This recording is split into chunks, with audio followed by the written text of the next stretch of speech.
Thank you for having me, everyone.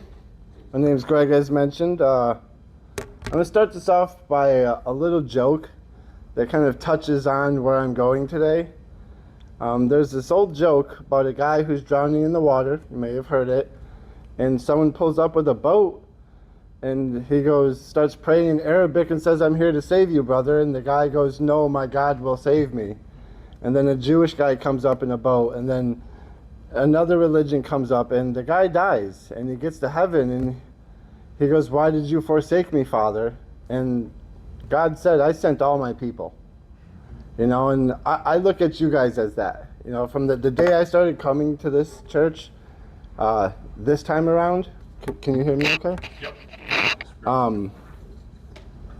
I always felt that the word was for me. Even still to this day, when I come into service, I feel Pastor Tom, Megan, Annie, whoever's up there is directing their words towards me. I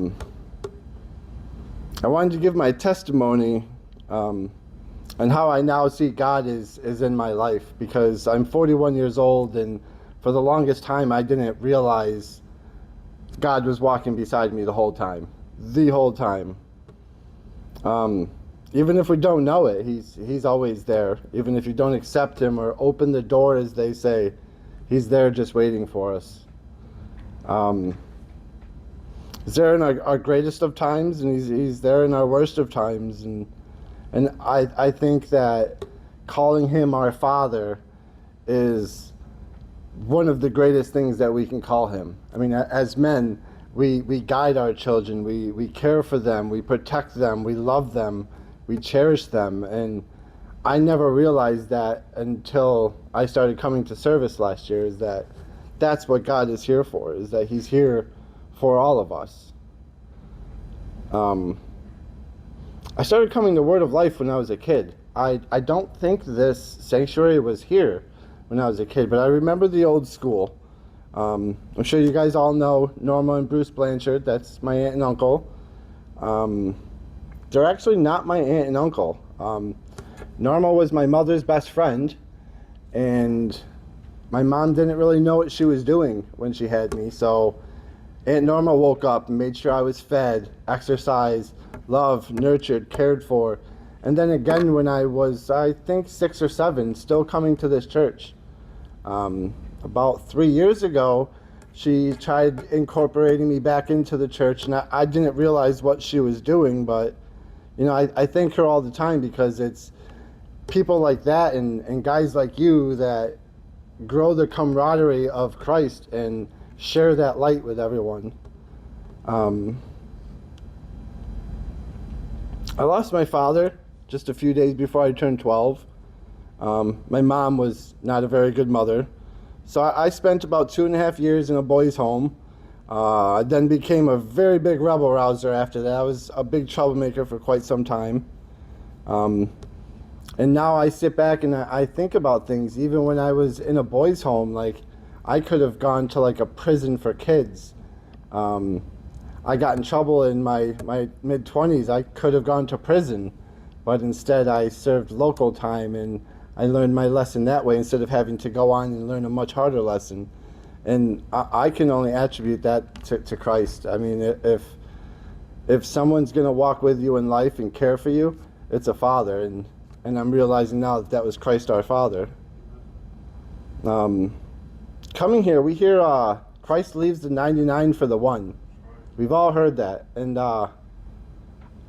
I realized that I was one of the ones that he was looking for. And now through coming here with the Spirit of Christ, I'm proud to say that I'm one of the 99 now. And I feel that's a big difference to me in my life, to put Christ first, to get baptized, to have that soul-changing attribute that Christ puts in you, that he grows that seed in you. Being through so much and seeing now that Christ was always there, it's more than a testimony to me, because, I mean, as God-fearing men, you know how it feels to feel that Spirit in you, and I live by myself now. I got 2 boys under the age of 3 in Buffalo that I'm working to get back to. And for the first time in my life, like, I'm not down and out. I have a room full of brothers. I have a congregation to come to every week. I have the family that I lost when I was a kid. Through all of you guys too, you know. Through Aunt Norma taking care of me when I was a youth, to Uncle Bruce now being my garage buddy and kind of like my Iron Man. I missed a lot of that, you know. So like when I come up and talk to Harry and Harry pulls me aside to get me into a group I didn't even know I needed. That's why I do that, Harry, because the guys that I hand those flyers to, they might need this as much as I did, you know. So yeah, that's what I try to do on Sundays. That's how I try to give my service. Throughout all the years of my life, now seeing God's embrace, it's one of the most warming things I've ever had.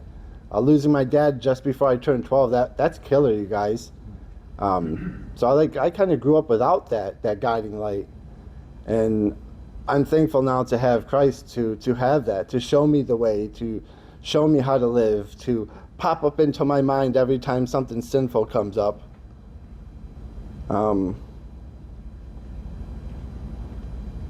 We have an amazing pastoral team, you guys. I went to church when I was younger, and I never felt the way I do coming here. As mentioned, every sermon I feel it's for me, you know, and I think that's something that we can all relate to at times. Like men like Harry inviting me to the group, friends like all of you, and David Hill, who I've gotten really close to. He's not here today.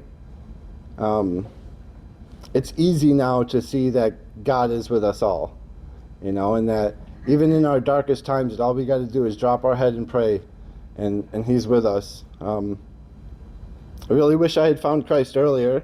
I'm comforted now knowing that I never really had to find Him, because He's always with us. He is always with us.